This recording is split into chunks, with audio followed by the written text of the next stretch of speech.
바울이 말이에요. 3차 전도여행을 마치고 예루살렘에 들어가게 됩니다. 들어가서 거기 갔다가 로마로 갈 목적으로 갔는데 딱 예루살렘에 들어가니까 야고보를 비롯한 그때 당시의 교회 지도자들이 바울에게 이렇게 말합니다. 유대인 중에 예수 믿는 사람이 수만 명이다. 그렇죠? 그 다음 뭐라고 그래요? 그런데 이 사람들이 다 율법에 열심히 한다는 거라. 복음에서 출발해가지고 다시 율법으로 돌아가 율법을 지킨다는 거라. 그런 니에 대한 오해가 있다. 그 바울이 그래, 그러면 어떻게 하면 좋겠나? 머리를 감고 일주일 동안 결례를 행하면 너 무죄를 알 거다. 이렇게 설명했는데도 오해를 받고 결국은 폭행당하고 뭐 2년 동안 감옥에 갇혀 있잖아요. 이 말은 뭘 말하나? 오늘 또 복음을 깊이 바르게 이해하지 못하면 우리가 크게 다르지 않아요. 그 대부분 사람들은 하나님의 말씀에서 말하는 내용과 자기가 신앙생활하는 내용이 다르다는 것조차도 모릅니다. 그래서 제가 어디서 느끼느냐, 이게 제일 강한 분들이 목사들이 제일 강해요. 자기는 뭘 좀 안다고 생각하거든. 그래서 제가 우리 이제 화요일날 금요일 전도하러 오는 목사님들이 이제 한 5분 정도 돼요. 그럼 내가 이런 이야기를 합니다. 우리가 전도하러 나가면서 꼭 오해하지 말아야 될 게 있습니다. 그게 뭐냐? 전도하러 나가는 내가 믿음이 좋아야 된다든지 하나님의 절대적인 마음을 가져야 된다든지 내게서 뭘 찾으면 안 됩니다. 그래도 목사님 그러면 돼. 제가 예를 이렇게 얘기를 합니다.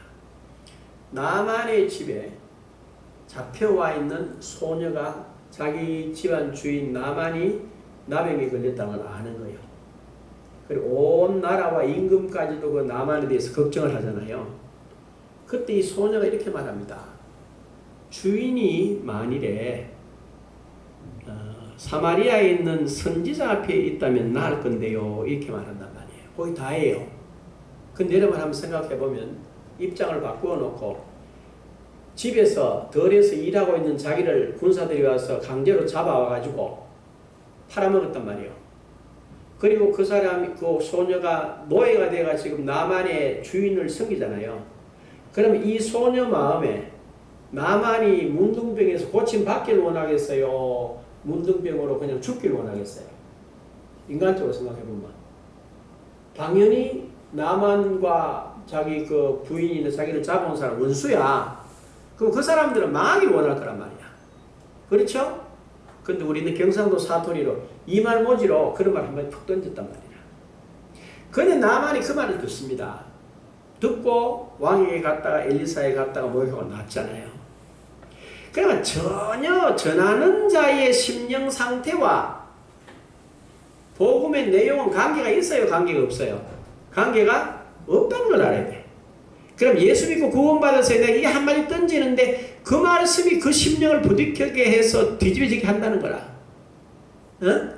그 다음에 보면 구약의 대표적으로 요나라는 인물이 나와요. 요나라는 인물이. 요나는 하나님으로부터 명령을 받아가지고 니누에로 가라고 말씀을 듣잖아요. 그런데 어디로 갑니까? 니누에로 안 가고 다시스로 가려고 배를 타고 간다고. 그러다가 풍랑을 만나가지고 바다에 빠져요. 그러니까 다시 고기가 삼키고 3일 동안 뱃속에 있다가 니누에 바닷가에 떨어진다고. 그리고 3일 길을 가야 되는데 오전만 갑니다. 하루 오전만 가고 나서는 이 백성이 망하나 안 망하나 보자 이렇게 한다는 거야. 그런데 오전에 잠깐 들은 말도 온 나라가 회개하고 구원을 받는단 말이에요. 요나의 심정을 살피면 이 사람들은 망해야 되는데 회개해라 한마디 했는데 이 사람들 고치가 하나님께 돌아와 버렸다는 거야. 그 다음에 누가복음 10장 17절을 보면요. 70인 제자 가운데 돌아와서 이렇게 말합니다. 선생님, 저희들이 나가서 선생님 이름으로 귀신도 항복하고 이렇게 병든 자도 고쳤습니다. 그랬더니 예수님 하신 말씀이 그들 내용을 가만히 보면 자기들이 예수님 말씀을 믿고 갔다는 거요. 마음에 의심이 좀 있었다는 거요. 의심이 있었다고 볼 수 있어요. 되더라 이 말이야. 그런데 우리는 일반적으로 전도자들이 이런 중심을 가져야 됩니다 하고 진정성, 열정 이런 식으로 가르치니까 돌아보면 내한테 그런 진정성이 별로 없어요. 그런 열정이 별로. 그리고 마지 못해서 가는 거라.